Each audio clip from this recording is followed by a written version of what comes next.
All right, Matt, welcome to the Real Estate Investing Fast Track. I've been looking forward to this for a couple weeks. Yeah, good to be here. Glad to For share. sure. For sure, buddy. So you have definitely been around the block in the real estate business. How long have you been doing this for? Like 20 years almost? Yeah, going this will be my 19th year. Yeah. Damn, man, has a long time and a lot of experience. So before Mhm. you got into real estate, what were you doing before you took the leap of faith to be an entrepreneur? So when I graduated from high school, I tried to go to college. I wasn't really what you'd call a good student in high school, so the college thing I wasn't really cut out for it. So I went to college for one semester and they told me not to come back after that semester was over. I went to work in a machine shop at 19 years old and I did that until I got into real estate. Actually, I was still doing it for the first 3 years of real estate. So I worked in a machine shop, 12-hour shifts, making parts for John Deere basically. Oh, wow. Yeah. Completely different than real estate. So you went from machine shop worker to real estate investor, which are like two opposite sides of the spectrum. So you get into the business. What was it like your first year? Because a lot of people listen to this and they have a really hard time getting that momentum. And then I always tell new investors, once you have some momentum, it becomes a lot easier because you get better. What was like your Mhm. first year like? Like, how did you get your first Mhm. house? What was your plan and strategy? And then we'll get into how you've grown your business. Yeah, here's the thing, real estate is hard. It's like anything in the It's a beginning. hard business, man. It's hard to do. You don't it's a skill that you don't really understand. Yeah. And, I got into it. My parents had never bought a house. I'd never bought a house. I lived in a 300 square foot apartment. My rent was 275 a month. You can actually find an old YouTube video where I'm standing in my apartment and you can almost touch the Both wall. ways. Here's the thing is it's all about how bad you want it. And if you want it bad enough, you'll do what it takes to figure it out in your first 2 or 3 years or whatever it takes to really get a lot of momentum. And so I wanted it pretty bad, and I spent a lot of time. I worked it hard. So I worked a full-time job. I was working 50 plus hours a week, and I didn't have weekends to myself. I didn't have nights to myself. I went all in on learning the business. So Yeah. I started in 2005, and if anybody, you probably have a lot of viewers in there that maybe were in kindergarten during Yeah. 2000. Right. Yeah. But during that time frame, that was a very difficult time for an investor to get started. It was the peak of the all-time peaks of real estate, which soon after fell into the worst economy since the Depression. But for 3 years, my first 3 years in the business, 2005, 6, 7, those were some of the hardest years ever to get into real estate. Anybody that was basically dishonest enough to tell a bank that they were making half a million dollars a year. It was like the old thing back then was stated income. I didn't do Yeah. it, but a lot of people were just going to a bank saying, "Hey, I make 500 grand a year," and they'd get a line of credit. So you were competing against literally everybody, and anybody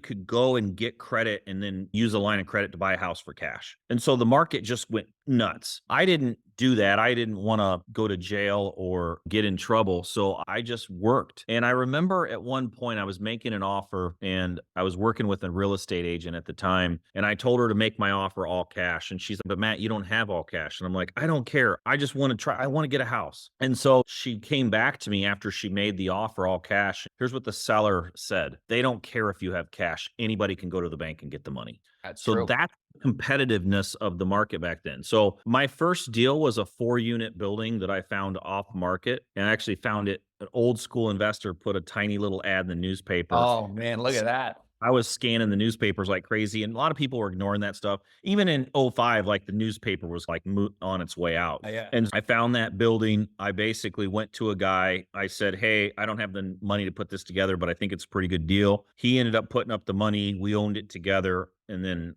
we didn't do a ton of rehab to it, but got the bad tenants out, put good tenants in, went to the bank, refinanced it, pulled some cash out. I paid him off, then took over ownership of the building.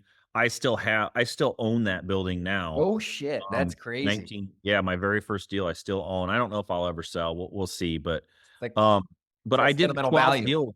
There's some stuff there. So I did 12 deals in my first year, basically 1 a month during that tough phase, but I was very dedicated. I didn't go on a date for 3 years. I didn't go out for 3 years. Every weekend was spent all weekend, Saturday and Sunday in the business. I wanna help people understand something that you don't necessarily have to go through those hard times and the dedication level that I did. But back then, there wasn't something called Facebook. There wasn't social media. I didn't know anybody doing real estate. I couldn't find a single person that was doing what I was doing. I was by myself trying to figure it out. reading books, trying to understand how to build a business. So imagine that. Imagine if you took away social media, how would you find people that you're doing deals with? You had to go old school and find out if there's a real estate investment club in the area. We had one. It was really small. I didn't discover it for a couple of years after I got into real estate. But you know what? When you learned back then, it was a different type of learning. And the people that made it were very few. And the people that persevered and made it did pretty well. Yeah. And so I was very happy with the difficulty level that I went through in order to do those deals in the first 3 years. So I did my first deal November 10th, 2005. November of 2008 was now the opposite. We're in the worst economy since the Depression, and I have a decision to make. I now own, by that time, I owned 30 properties in my portfolio. I had some cash flow. I had paid off all my debt. I had some good experience. I just went through the toughest part of the market and learned how to negotiate with sellers, how to do marketing, how to bring in leads. I learned all that during a very tough phase when most people quit. So by 2008, I decided to leave my job and go full time in real estate. And that might not sound that big of a deal, but if you went through the '08 phase and you saw the news and you saw how many people were losing their jobs,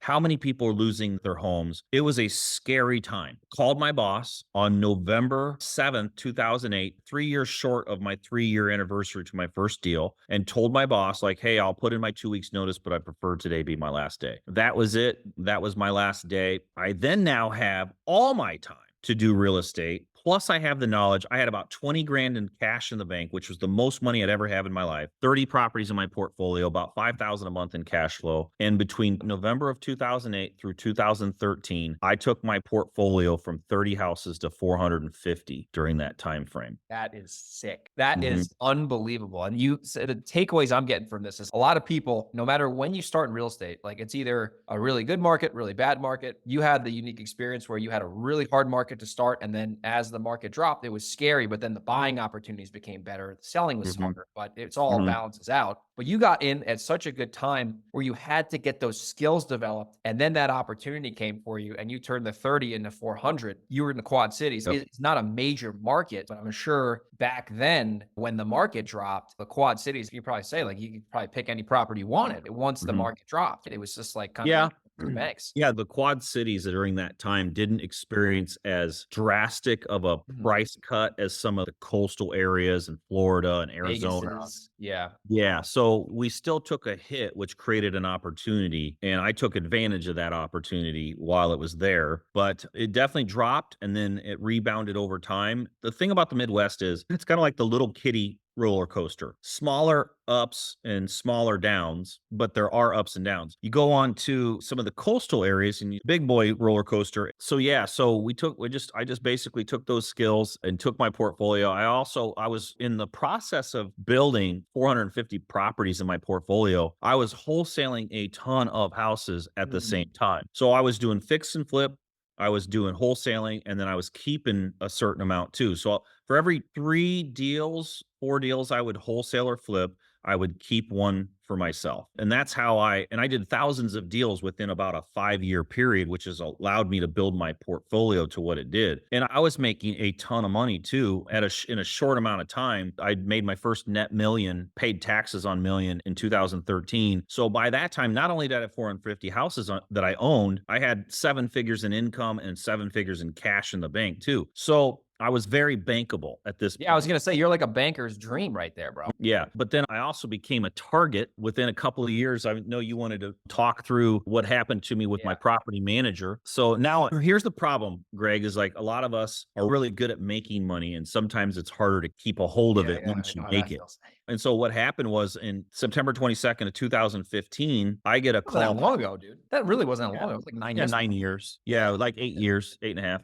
But what happened was I hadn't received my rents on my 450 houses in 2 months. And that's a lot of money. Do the math. If you just do $1,000 a month rent, 450 houses times, so let's call it 900 property with 2 months, it's 900 times 1,000. Do the math on how much money that is, Yeah. plus my security deposits, Yeah. plus all my maintenance reserves. I hadn't received my rents for 2 months, so I call my property manager and I'm like, I'm living out of state at this point. I'm living in Arizona. I'm like, "I'm gonna fly Oh, in so and." you weren't even local. So you were on the other side of the country when this happened. I thought you Mhm. were, like, local. Yeah. I was back and forth a lot. Yeah. And so I call my property manager and I'm like, listen, I'm no more dodging me. I'm coming in town. I'm going to meet you at noon today and I'm getting my money. What they do is people, they trick you. And what they do is they start paying a little bit late. Hey, Matt, I know I'm supposed to have the rents to you by the 15th of the month. And then it's the 20th. Oh, hey, this came up and now it's the Oh, 25th. And oh, man, we've got this and this going. We'll just yeah. pay you first of next month. That's easier for books. And then Oh, next thing you know, hey, this person was sick and it's been 6 weeks. And I'd had enough excuses. And I finally just said, I'm going to meet you at noon. So, long story short, she attempted suicide. She survived. So, instead of me meeting her at noon, I find out she's attempted suicide. They put her in the hospital. She lives. She escapes at night in the middle of the night and they never see her. I never saw her again. So, we get the FBI involved. It's a lot of money. I have her bank accounts frozen within 3 days, but that's not fast enough. So they get back in touch with me and they're like, hey, we found less than oh, $10,000 in her bank account. So I she's on the can't. run. I don't know who my tenants are. I don't Yeah. have any leases. I Oh, don't have any keys to my properties. I don't have any applications. It's September 22nd of the month and I got new rents coming in 8 days and I have 450 houses and I don't even live there. yeah. You don't even know what's going on. Yeah. I don't even know who to get. I have a list of properties I own. So I have 2 employees. You know how hard it is to get to 450 houses, knock on the door, meet somebody, convince them that you actually Yeah. own the property and that you need to pay rent. Didn't work on some of them. We collected some of the rents as soon as October hit. A lot of ACHs were set up and all the money went back into her account again. So it went back into her account and we don't have control over that. We get a hold of that folio. We tell them to shut it off. They say, no, you don't pay the bill. She does. You can't tell us to shut off the. It was an absolute nightmare. At the end of the day, she stole $1 million from me. And then I lost another million over the next few months in trying to recapture rents, fix problems. She had said that tenants were paying, they weren't. It was an absolute nightmare. Had to evict a whole bunch of people, had a whole bunch of houses go vacant. It was an absolute nightmare. I can't believe So that, man. That is like the landlord's worst nightmare times 2, bro. I thought I was going out. I was down to about my last 20 grand and I had 7 figures in cash in the bank. I was making a lot of cash just with my Yeah. wholesaling business, but this sidelined a lot of that because I had to focus all my effort on trying to collect rents and manage Yeah. properties. My cash was quickly depleting to the tune of 100 grand a month. And within a few months, I was down. I told my team, I'm like, I think I'm going out. I got 20 grand left over. And I sold a property, Yeah. got a little cash. I don't give up, man. Like I'm a Yeah. fighter. Got some momentum, did a little bit of a rebound in 2016, kept the pieces together, started building some momentum. 2017 hit. I did 32 million in sales, sold a ton of properties and made all my money back and rebounded and survived. Dude, that might be the craziest landlord story I've ever, and I've heard hundreds, right? I'm sure you Yeah. have too. I don't think anything trumps that, dude. Because that, Mhm. not only did you have all those properties in one area where one manager was managing it, but you got the $1 million hit on the no rent and then that next $1 million hit. And then Mhm. thank God you have the skills. This is the takeaway I'm getting is you, Matt, have the skills that you developed over the last 19 years to be able to make that kind of money again, recreate yourself, Mhm. because that takes most people out, especially Yeah, with the nobody identity. survives that. Yeah, you got 400 houses, you're the real estate king, and then people's identity will just get hidden to pieces, and then they can't come Yeah, back from that. But you yeah. found a way to come back from that, and obviously you have the lessons and the scars to prove it. So, one more question on that, and then we'll get into the whole virtual business thing because it's amazing what you do now. That property manager, she just dodged out of the country. Nothing you could do in terms of recourse. You could put a judgment on them, but what if they got nothing? You can't collect Well, liquids. yeah, it's hard to get a judgment placed against somebody if you can't serve them with paperwork and give Correct. them. Yeah. So what happened was in 2021, the FBI called my attorneys and said, "We're done working on this. It's just another rich dude that got taken advantage of." And Yeah. so they gave me 50 grand as or a That's consolation like prize. Here's $50,000 and that's all we're willing to do. So that was it. 6 years later, they just said, "Hey, better luck next time, Mr. Rich Guy. You'll be fine." And so the 50 grand is a joke. best So part about that is that the 50 grand, it was your money because you paid the taxes on 7 figures. So exactly. they just gave you your money back basically. A lot more than that in taxes, Yeah, I but was gonna say, it was just, it was like a little smidge of your tax bill. You're claiming 7 figures of income on a tax return. right. Even with depreciation, you're still writing a couple 100 grand minimum checks. Lambo, a Lambo a year. Yeah. Oh, yeah, at least, Mhm. especially you live in a state where there's income tax too, so you got state tax Mhm. too, but Yeah. anyway, I digress. You've built yourself up after that, so now you're at a point where you have your business set up to where VAs, I believe, run the entire thing. I think you work, what, 1 hour a week in the business, if that, Yeah, about so 2.5 hours a month. 2.5 hours a month, so Mhm. that's like, what, 1 30-minute meeting a week, basically. Yeah. Mhm. Terms of your setup, you're wholesaling houses in the Midwest virtually. I'm just looking at my notes here. So the big limiting belief I feel like a lot of people will have, and we'll unpack that, is I don't think a lot of people believe a virtual assistant overseas can buy a house over the telephone. I feel like you probably hear that question once a week, Yeah. if not once a day. So Mhm. how have you been able to develop a system to where you can get virtual assistants buying and selling houses? Because a lot of people have VAs for admin work, but when it comes to sales, they Mhm. don't do it, right? They think they have to have somebody who is local. I think I invented it. I Yeah, don't I think was gonna say, it I think ever. you might be the OG pioneer for doing this. Yeah. So I started using virtual assistants in 2015. And by 2020, I had every position filled except for sales. And I'd always believed that everybody always told me virtual assistants can do anything robotic or repetitive, but they can't do sales. And by 2020, the world was changing with COVID.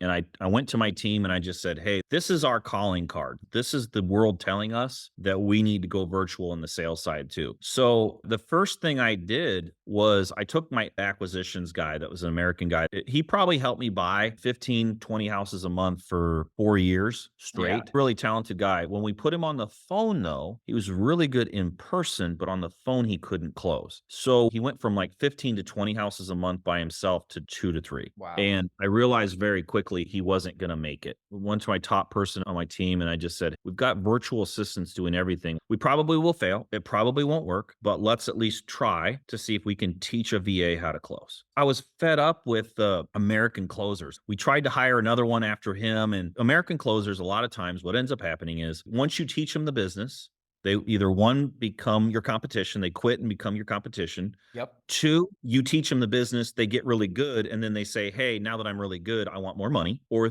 three, they say, "Hey, if you won't pay me more money, I'll go to work for the competition that will." Mhm. And so I just didn't want to deal with that anymore. I wanted to Yeah. go with a virtual assistant that didn't have those issues. So we decided to give it a try. We're very methodical. We've always tracked everything in the business. We process everything. So what we did was we sat down and said, "Okay, if it was true, if it was possible to have an acquisitions person out of the Philippines as a VA, what would have to be true in order to make that true?" And we laid out basically a butcher block piece of paper with the process of what it would take to find and train that VA. I created sales training myself. I only took in 2018, actually, you were there. I Mhm. took that sales training with John Martinez. But prior to that, I had never done sales training. I closed thousands of deals with techniques I learned on my own. Yeah. And so I basically created my own sales training. We did this whole process. We found and screened a VA, taught him. I was so convinced it wouldn't work. I wouldn't even let my team spend new marketing money on him. I made him go back and only work on old leads. He got 17 houses under contract in his first 30 days. I didn't even believe it. I said, "We are the luckiest people ever. We found the only person in the Philippines that can close. It can't be repeatable." So I ended up calling 5 of my friends that do a lot of deals, told them what I figured out, said it probably was a fluke, probably can't repeat, but I wanted to try it with them. Got them convinced to pay a small fee for me to find and train theirs, placed 5 more, freaking crushed again. It's unbelievable. Now, we didn't crush with as many contracts, but you don't need to do that many contracts with an acquisitions person to kill it. You can No. do 3 to 5 a month and make a ton of money. So it repeated every time. And all of a sudden, I was doing it in my business. I started offering it to other people. Now I have a virtual assistant company that finds and trains VAs for other people. Nobody has acquisitions VAs. I'm the only person.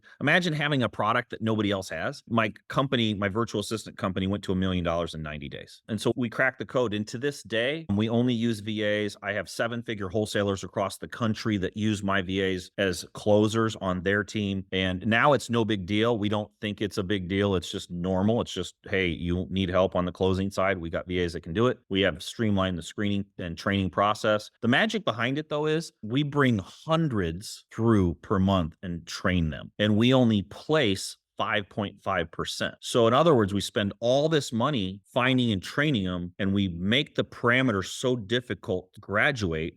Only 5.5 out of every 100 that graduate get placed. That system, it's like shaking rocks out of a thing of sand. Like you shake Mhm. the sand hard enough, the rocks will stay and the sand will go through. With that being said, let me ask you this question because I'm just trying to think of all these limiting beliefs people have. In the Midwest, that might work. And obviously, I know this works. I'm just like playing devil's advocate. What if Mhm. I live in Los Angeles, California? I bet you have people say, I'm in LA. I can't do this in LA or New York, where I'm from. That's a crazy market too. Yeah, we're in a lot of different markets with a lot of different acquisition. I would say most of my clients are probably Midwest, though, just because it's how it works. There's just a lot of wholesalers that kind of Yeah. hang out in the Midwest area. But I haven't had somebody say, oh, it didn't work because I live in this area. I have cold callers too. In the cold caller side, we had a big investor that spends 500,000 a year or 500,000 a month in marketing, test my cold callers in San Diego, and 3 weeks in, he calls me up, which was last Tuesday. He calls me up and I've tested over 20 companies. Nobody even comes close to your cold callers. Number two's not even close.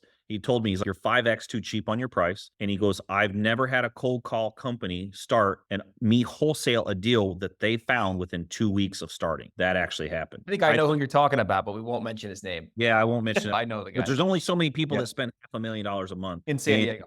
yeah. So anyway, I use the same process for all the VAs. And Yeah. so it works with the acquisitions VAs, it works with cold callers, marketing VAs, lead managers, dispo VAs. So basically, what I did was I just took the team I built for my own wholesaling business and started offering VAs to other people if they wanted to go completely virtual. The beauty of it is this. You can get up in the morning, you can point to a map, and you can go anywhere, and you'll have leads that day because there's no barrier because you're doing everything over the phone and the internet. That's how businesses can scale because I see Mhm. so many local operators. They're just limited by the chains in their mind. I've been buying houses over the phone now with a in-person American acquisitions guy. But I remember when we first started, it was like, oh my God, the first thought in a lot of people's brains is we got to go see it. No, you don't. And then you get desensitized to it. And then it's like our process now is all over the phone and you get used to it. And now everyone's catching on to the trend. They're like, oh yeah, let's go virtual now. But like you said, if you're Mhm. not happy with your market in Seattle or wherever, you want to go in Kansas City, Missouri, you plug the system in, Midwest market, etc. So with that being said, now let's talk a little bit nuances with markets in the Midwest, because I don't do business in the Midwest. I would assume that market, you're going to have to get less leads to get contracts. Your assignment fee is going to be a little lower, but Mhm. then you're going to have more volume, more spread out consistency. In Mhm. Seattle, Miami, New York, San Diego, you're going to have harder acquisitions, bigger assignment fees to make up for the difficulty of the houses. 100%. Yeah, Yeah. Midwest. So when people ask me, they come to me and they're like, "Hey, I want to try your VAs." And they're in a market that they feel in their mind is what would be too hard to wholesale in. So they ask me like, "What would you choose?" And I basically lay that out. If you want to go more cash flow wise, get more deals closed more often, go to the Midwest. You're dealing with smaller ARVs, which is going to give you smaller assignment fees, but you Yep. can close them more often and you can build it into a cash flow business where you've got closings every week, paying your overhead, you get to keep some of it and then your profits. And so I always tell everybody it's easier to get your first deal in the Midwest. Now, it's very difficult to close 6-figure deals in the Midwest. I've done it on a lot of apartment buildings, 150, $200,000 house. You knock down a 35 to $50,000 wholesale and you've done a really good job. The home run in the Midwest. Yeah. So our average fees, they're always around the 12 to 15,000. 2021, and those few years before that, we were in 17, 18,000 range, but it's dropped in the last couple of years, but we're still doing good volume. So it's not any harder to get deals. It's just the buyers aren't paying quite as much as what they were. Well, you have the volume to make up for it. So I see a lot of people brag about making $40,000 assignment fees, but they're doing two a month versus the guy doing $15,000 assignment fees doing 20 a month. Who's making more money in Mhm. that case? So Yeah, yeah. it Not only seems like, that, but The guys that are doing the 40,000, 50,000s, you only hear from them every couple of months. They go really quiet for a month or Yeah. 2. So, Greg, I'm known in the industry since I've been around a while. I've done 4,000 plus deals. I'm the guy that gets the phone call when crap's hitting the fan. So, the biggest guys in the country will call me and they're like, they're freaked out. It's so funny because one conversation, I'm crushing it, I'm killing it, I'm doing all this stuff. And then they call me 6 months later. I think I'm going to go bankrupt. I can't do any deals. I don't know what's happening. Can you take a look at my business? And so I get those phone calls, and it's shocking how often you think somebody's killing it when you look on social media and in real life, they're posting that day that they're killing it. In real life, they're not. The bottom line is forget about what everybody else is doing. Forget about paying attention to the next guy. Just go out and do your thing. Stay tight on your business. Watch your KPIs closely. Be diligent. Work hard. And it's not that difficult to do really well with real estate. For one, it's not a complicated No, business. simple. So Yeah. I always say that to people. I say this business is simple but not easy, if that makes any sense. It's not Mhm. like we're doing a software SaaS product and scaling it. Yeah. It's very basic business that can be hard, but it's straightforward. It's like leads, Mhm. offers, contracts, closings, revenue, cost of good. It's all just basic shit. Yeah, I actually think for me, the way I have it set up is pretty easy too, because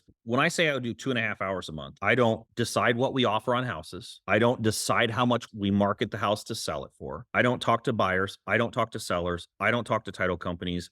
I don't do anything. I don't do any of that. I do a meeting a week, which is scheduled for 30 minutes. Typically, we're done in 20. I check my KPIs twice a day, which is like 10 to 15 seconds each time. And then I look at my end of week reports, and then I meet a mobile notary at my house here, sits on the other end of this table, and sign all my closings for the week in one shot. If we do an assignment of contract, I don't even have to do that. My team just Yep. signs it for me and I don't have to deal with it. We do a lot of double closes, but the assignments, those are even easier. I actually like doing That's those because easy, simple. You don't need to Mhm. notarize those. That's No. incredible, man. Yeah. So let me ask you this now. You're doing this in the Midwest now. Are you a believer of being in one market? I'm in multiple markets. I'm always probably always going to be in the Quad Cities, which is the Davenport market, mainly because we're just so good at it. It's Been there just for so pretty. long. And so we're in that market. We're doing a lot of deals in Detroit, the Metro Detroit area. I like the Metro Detroit Aren't those area. houses like $10 though? Like you can get deals for free in Detroit. I was showing my partner, I'm like, dude, look at this shit. Why don't we buy one of these and try to get lucky? I closed 252 in one day in Metro Detroit a few years ago, but it was a few mil to do Yeah, it that was deal. package But deal. for the Yeah. most part, they're cheap. They're cheap houses. You're not Yeah. making big assignment fees. You can find Yeah. buyers for them that'll pay. Yeah. So I like that market. Again, I build my business around not being creative, not doing novations, no owner finance. I only do easy cash deals. That's it. I love So that. I'm picking markets where that works because if I have to get involved, my value per hour, my income per hour drops if Matt has to go get involved in a deal. Are we fully capable of doing creative deals? 100%. Piece of cake. But Matt has to get involved. I Yeah. don't want to do that. I love how you say that, and I'm gonna tell you why. I've done every deal except for a lease option, like every type of strategy. I'm sure you have too. Mhm. We're doing a subject to right now. Biggest pain in the ass for my time, because I'm the only one who knows how to do it. I have to step in. I Mhm. know the process, but that does not scale. Owner financing doesn't scale. I have those as well. That is novations. Everything sounds good until you have to do it. And I love Right. how you're so disciplined and focused on cash deals because there's all these people out there saying, oh, if you have only one offer, you're screwed. No, you're not. You're fine. You just got to, like Mhm. you said, pick the areas where you are in a situation where they work better and keep your business simple. So you, Matt, or Greg doesn't have to get involved because these creative deals can technically make you more money. But what is that worth? It's you're breaking your Right. business, complications. So are you Right. rehabbing or are you just strictly wholesaling now with all No, this? we do some fix and flips too, but Okay, let me get to that in a minute because I'm going to tell you sure. something I'm changing over time now I'm getting older. But let me go back to what you said. I want everybody to pay attention to what I'm about to say. Anybody that tells you X no longer works and you have to do Y was never good at X. Okay. So, in other words, wholesaling, cash wholesaling doesn't work anymore. You now need to do novations. They were just never good at wholesaling because the bottom line is there's people looking for properties that have cash every single day. There's sellers looking to sell. You don't have to get creative. You don't have to learn owner finance if you don't want. You don't have to do novations. You can just go get a house under contract that's a good deal, find a buyer that will pay top dollar or the highest buyer you can, and assign the contract. That's it. Simple. That will Yeah. never go out of business. That will That'll never. never that's never going away. But yeah, so the fix and flip thing, I'm even slowing down. I did, let's see, 2017, I did 504 deals that year, and a big portion of those were fix and flip. But the older I get, the wiser I get, the less movement I want to do. And so fix and flip requires movement. It requires contractors, it requires a lot of times banks or Money. private money, and I don't like those extra moves. So I like wholesaling because I can sit at my lake house. I don't have to answer emails. I don't have to answer phone calls. I don't have to talk to people. Deals happen. So the challenge I'll put in front of anybody is on a fix and flip is, what are you really in? You're in the money business. Wholesaling and fix and flip is the money business. You're not keeping the house. It's not in your portfolio. It's just, I'm going to take this amount of money and create this amount of money. With wholesaling, I'm taking this amount of money and I'm going to create this amount of money. The challenge I'll make to people is, why even do fix and flip? Why do you need to? Because if you buy a house and you're going to put $40,000 in rehab into it, and that's going to make you 30 grand, 40 grand, 50 grand, I promise you, if you put 40,000 into marketing, you'll go make more faster. Yeah, with a quicker cash conversion cycle with less operational garbage. Right. So I'm telling my own self this story because I've done a lot of fix and flips. And I'm like, well, Matt, why do a fix and flip? Why do you think you need to? You have a deal. You could wholesale it for 10,000, but you could fix and flip it and make 40. So it's enticing to go do that, but there's a lot of moving pieces over there. Why not just take the 10 grand, save the 30 you would have put into rehab, or the 20, go throw that into marketing and go make the 40, but make it easier. Yep. I agree, especially too with the liability of fix and flipping. You have post-sale liability, you have rehab liability, there's slip and Mhm. falls. We've seen everything. And I'm glad you made this point in the beginning. The objective of a fix and flip is a transaction, just like a wholesale. You're not keeping it. Like Right. rentals are a whole nother business, which is a different Mhm. topic for a different day. But a fix and flip, you're getting paid when the house sells and you're done. It's the same shit. Right. We're just making a little bit more money on paper. So Yeah. why bother with it? It's I agree, man. It's still the cash. It's a cash business, but there's risk. If you haven't mastered marketing, you're looking at it as, well, yeah, I could only make 10,000 wholesaling it, and I make 40,000 if I flip it. So it makes more sense to go flip it. If you're not good at marketing, yeah. But if you're Yeah. really good at marketing, you could take the money you would have put into rehab and go put it into marketing and get way more leads and have way more deals that will pay you 20, 30, 40, 50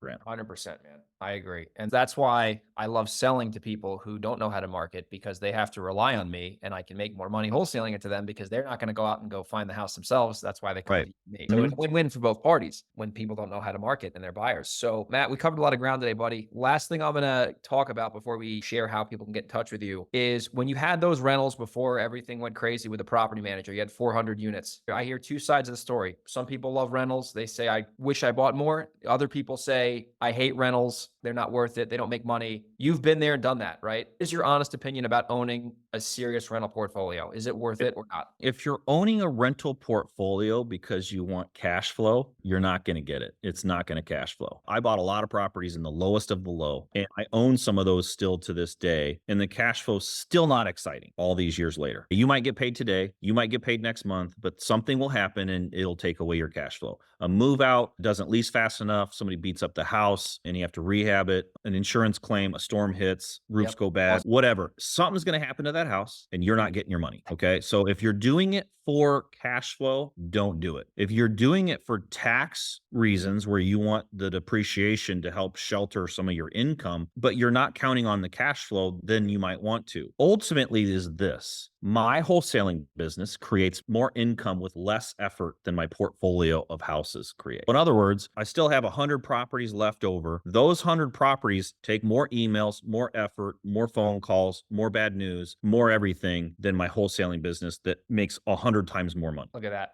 That's from an expert right there, ladies and gentlemen. Because I'm going to agree with you because of this. I had a rental property I bought years ago. It was making a lot of cash flow on paper. The tenants moved out last week. I'm sinking $28,000, which is much more than I've ever made in my own money. I thought I was making all this money for 4 years. All that profit and then some is going right back into that bastard. 28 grand to lease it up, to do it again in 5 years. So it tax wise, it makes sense. From a cash flow standpoint, yeah, I agree. They don't make money, but for taxes, they can make sense. So Matt, you're a wealth of knowledge, my friend. People, I'm sure, are going to want to get in touch with you. What is the best way people can reach out to you? I know you got a lot of offerings, coaching, and your deal lab. So what's the best website to have them go to? If you go to my website, realestatematt.com, Yeah, realestatemat.com. On the very first page when you log in, you'll see my social profiles. I'm most active on Facebook. If you go to Facebook and you want to get a hold of me, just hit me on the messenger. And it's the one platform I actually check all the time. If you hit me on Instagram or TikTok or one of those, it's going to be one of my VAs that hit you back. But Facebook, it's me. So you can hit me up there.